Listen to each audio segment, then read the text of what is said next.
ಜಿಮ್ಮಲ್ಲಿ workout ಮಾಡುವಾಗ ಜನರೇ ಎಚ್ಚರ ಎಚ್ಚರ. ಈ ದೃಶ್ಯ ನೋಡಿದ್ರೆ ಎಂಥವರ ಹೃದಯ ಕೂಡ ಝಲ್ಲನ್ನುತ್ತೆ. ಜಿಮ್ಮಲ್ಲಿ ವರ್ಕೌಟ್ ಮಾಡ್ತಾ ಇದ್ದಾಗಲೇ ಹಾರ್ಟ್ ಅಟ್ಯಾಕ್ ಆಗಿದೆ. ದಿಢೀರ್ ಹೃದಯಾಘಾತದಿಂದ ಡಾಕ್ಟರ್ ಶಾಹಿನ್ ರೆಹಮಾನ್ ಸಾವನ್ನಪ್ಪಿದ್ದಾರೆ. ಬ್ರೇಕಿಂಗ್ ಲಭ್ಯವಾಗ್ತಾ ಇದೆ.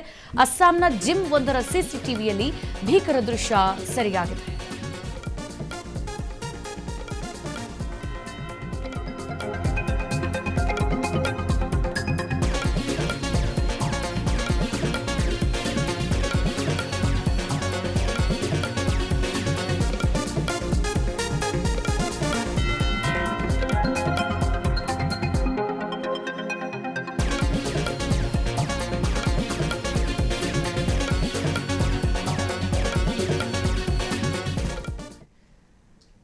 ಜನರೇ ಜಿಮ್ಮಲ್ಲಿ ವರ್ಕೌಟ್ ಮಾಡುವಾಗ ಬಹಳ ಹುಷಾರು ಎಚ್ಚರದಿಂದ ವರ್ಕೌಟ್ ಮಾಡಿ. ಯಾಕಂತಂದ್ರೆ ಈ ದೃಶ್ಯವನ್ನ ನೋಡಿದ್ರೆ ಎಂಥವ್ರಿಗೂ ಕೂಡ ಹೃದಯ ಜಲ್ ಅನ್ನುತ್ತೆ. ಯಾಕಂತಂದ್ರೆ ಜಿಮ್ನಲ್ಲಿ ವರ್ಕೌಟ್ ಮಾಡ್ತಾ ಇರುವಾಗಲೇ ಆ ವ್ಯಕ್ತಿಗೆ ಹಾರ್ಟ್ ಅಟ್ಯಾಕ್ ಸಂಭವಿಸಿರುವಂಥದ್ದು.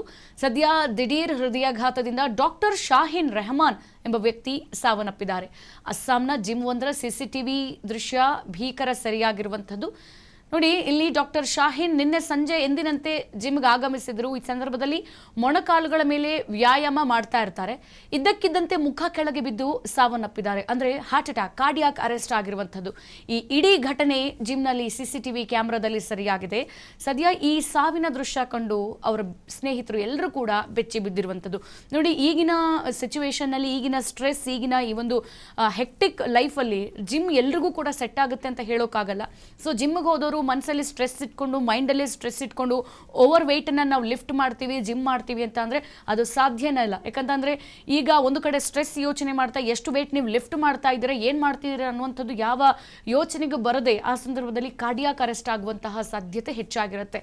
ಸೊ ಹಾಗಾಗಿ ಇಲ್ಲಿಯೂ ಕೂಡ ಜಿಮ್ ಅಲ್ಲಿ ವರ್ಕೌಟ್ ಮಾಡ್ತಾ ಇದ್ದಂತಹ ಸಂದರ್ಭದಲ್ಲಿ ಡಾಕ್ಟರ್ ಶಾಹಿನ್ ರೆಹಮಾನ್ ದಿಢೀರಾಗಿ ಸಾವನ್ನಪ್ಪಿದ್ದಾರೆ. ಇದು ಘಟನೆ ಸಂಭವಿಸಿರೋದು ಅಸ್ಸಾಂನಲ್ಲಿ. ಅಲ್ಲಿನ ಜಿಮ್ ಒಂದರ ಸಿಸಿಟಿವಿ ದೃಶ್ಯ ನೀವು ನೋಡ್ತಾ ಇರುವಂಥದ್ದು. ಸದ್ಯ ಈಗ ಡಾಕ್ಟರ್ ಶಾಹಿನ್ ನಿನ್ನೆ ಎಂದಿನಂತೆ ಸಂಜೆಗೆ ಜಿಮ್ಗೆ ಹೋಗ್ತಾ ಇರ್ತಾರೆ. ಆ ಸಂದರ್ಭದಲ್ಲಿ ಮೊಣಕಾಲುಗಳ ಮೇಲೆ ವ್ಯಾಯಾಮ ಮಾಡ್ತಾ ಇರ್ತಾರೆ. ಇದ್ದಕ್ಕಿದ್ದಂತೆ ಮುಖ ಕೆಳಗೆ ಬಿದ್ದು ಸಾವನ್ನಪ್ತಾರೆ. ಸೊ ಅವರಿಗೆ ಕಾರ್ಡಿಯಾಕ್ ಅರೆಸ್ಟ್ ಆಗಿದೆ, ಹಾರ್ಟ್ ಅಟ್ಯಾಕ್ ಆಗಿರೋದು ಗೊತ್ತಾಗ್ತಾ ಇದೆ. ಈ ಇಡೀ ಘಟನೆ ಜಿಮ್ನ ಸಿಸಿಟಿವಿ ಕ್ಯಾಮೆರಾದಲ್ಲಿ ಸರಿಯಾಗಿರುವಂಥದ್ದು. ಸದ್ಯ ಸಾವಿನ ಈ ದೃಶ್ಯ ಕಂಡು ಅವರ ಸ್ನೇಹಿತರು ಎಲ್ಲರೂ ಕೂಡ ಬೆಚ್ಚಿ ಬಿದ್ದಿರುವಂತಹ ಘಟನೆ ನಡೆದಿದೆ. ಸೊ ಅಸ್ಸಾಂನಲ್ಲಿ ಈ ಇನ್ಸಿಡೆಂಟ್ ನಡೆದಿದೆ.